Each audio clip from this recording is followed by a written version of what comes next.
La mañana ha amanecido movida, de esas que no te dejan ni terminar el café.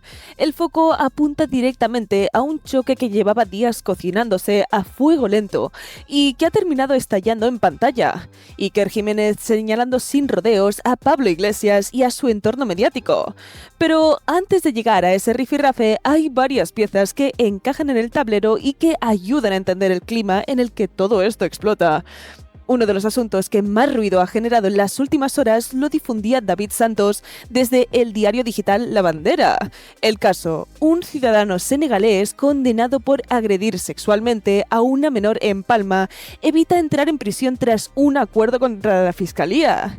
La resolución incluye trabajos en beneficio de la comunidad durante 60 días y el compromiso de no delinquir durante 3 años. La noticia ha corrido como la pólvora porque toca una fibra muy sensible: la percepción de impunidad en delitos graves y el mensaje de que, para algunos, puede transmitir este tipo de pactos judiciales. No es un episodio aislado y ahí es donde muchos ponen el acento.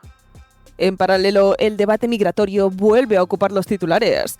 El diario El Español publicaba que una parte relevante de quienes llegan como supuestos menores extranjeros no acompañados terminan siendo declarados adultos tras las pruebas médicas de determinación de edad. Y aquí entra en escena Rubén Pulido, que lleva tiempo buceando en datos oficiales y memorias de la Fiscalía. Según esas cifras, en los últimos años se han practicado más de 26.000 pruebas. Menos de la mitad confirmaron que se trataba inequívocamente de menores. Un porcentaje considerable correspondía a adultos. Traducido, miles de personas accedieron al sistema de tutela de menores hasta que las pruebas radiológicas dijeron lo contrario.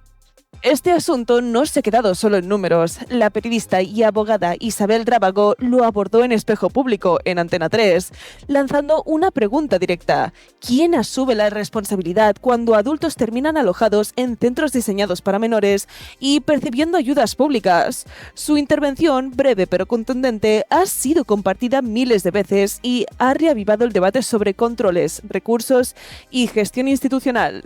En medio de todo este contexto salta la chispa mediática. La protagonista inesperada es Rebeca Crespo, que acudió a Horizonte para contar su versión de un episodio que se convirtió en tormenta digital.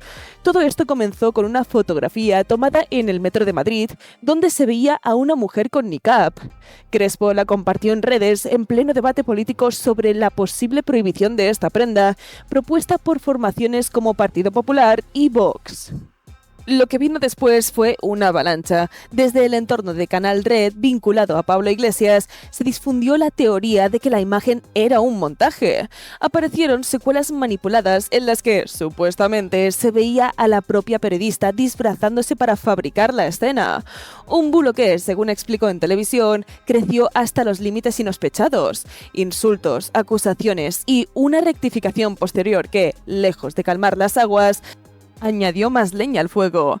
Y aquí es donde entra Iker Jiménez. En el plató, el presentador no se anduvo con rodeos y cuestionó la facilidad con la que ciertas narrativas se activan cuando el tema resulta incómodo.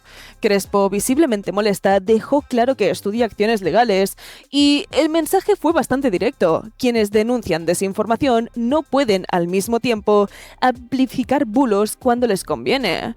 Y así está el panorama: decisiones judiciales que generan indignación, cifras migratorias que abren interrogantes, tertulias encendidas y una guerra abierta en el terreno mediático. Y esto no acaba aquí.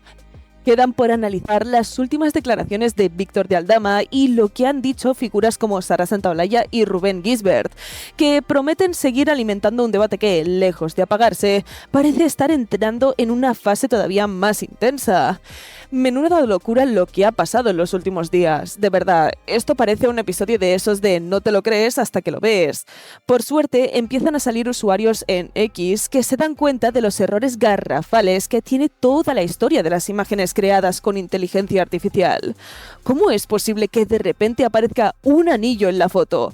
O que supuestamente me esté poniendo el niqab al borde del andén. Ni las letras ni las paradas se ven, nada de nada. Y claro, hay gente que ya empieza a decirlo alto y claro: esto no es real, es puro invento de IA. Incluso algunos verificadores de medios públicos y neutrales han confirmado que estamos ante un bulo monumental.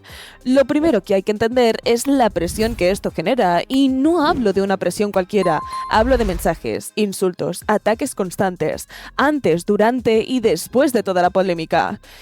Crespo, por ejemplo, dice: "Es increíble, a día de hoy todavía me llegan comentarios de gente preguntando dónde dejé el burka, si el niqab me queda mejor, si me veo más guapa con el puesto, y eso después de que se haya demostrado que todo era falso. Da igual cuánto intentes explicarlo, siempre habrá gente que prefiera no enterarse. Es la destrucción de reputaciones en tiempo real, y os juro que es alucinante ver cómo funciona". Pero esto no es un tema de bulos o de ridiculeces virales. Hay un trasfondo mucho más importante: el debate sobre el niqab en España. Me encanta porque señalo que hay mujeres que lo usan, algo que no debería ser tan normalizado según mi criterio.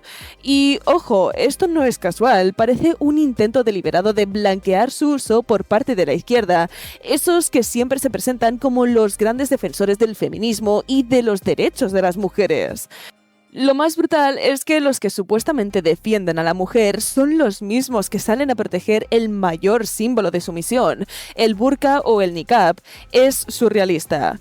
Mientras esto sucede en redes, la polémica y la política no descansan. Víctor Aldama ha tenido que aclarar todo lo que se ha estado diciendo sobre las fiestas privadas y supuestas contrataciones de prostitutas vinculadas a ciertos políticos. Según Aldama, jamás pagó a nadie ni entregó dinero para esos fines. Sí, reconoce que hubo dinero circulando, pero no para que todo el mundo lo insinuaba. Incluso explicó que había pisos alquilados específicamente para reuniones de Ábalos y Ángel Víctor Torres, pero muchos detalles han sido exagerados o tergiversados. Ese tipo de aclaraciones son clave porque muestran cómo la información puede distorsionarse y cómo los rumores se expanden mucho más rápido que la verdad. Además, Aldama quiso romper una lanza a favor de Isabel Pardo de Vera en el caso de las mascarillas. No le quita responsabilidad, pero explica que se sintió presionada por otros implicados. Aquí entra un elemento muy interesante: cómo las coacciones y la manipulación dentro de ciertos entornos pueden influir en decisiones y declaraciones. La justicia tiene que lidiar con esas sombras y la gente a veces no se da cuenta de la complejidad detrás de los titulares. Y si creíamos que esto era todo, no, Sara Santaolalla entró en escena con declaraciones que te dejarán boquiabierto. Habló de cómo cierto grupo de personas, según ella, perturbados o raritos, son víctimas de censura y odio institucionalizado, incluso usando dinero público. Es un discurso que mezcla denuncia, victimismo y un toque surrealista que te hace preguntarte si estás viendo noticias o una especie de tragicomedia. Según ella, estas instituciones están haciendo apología del odio con el dinero de quienes deberían ser protegidos, y que su vida se vea afectada por personas que, en teoría, deberían velar por la sociedad. Es, sin exagerar, de locos. Mientras tanto, Rubén Gisbert tampoco se salva de la trituradora mediática. La manipulación de La Sexta sobre su persona fue tremenda. Guillermo Rocafort mostró cómo se distorsionaron sus declaraciones, cómo añadieron sonidos de fondo para que pareciera que la audiencia lo abucheaba, y cómo esto crea la sensación de caos y rechazo colectivo.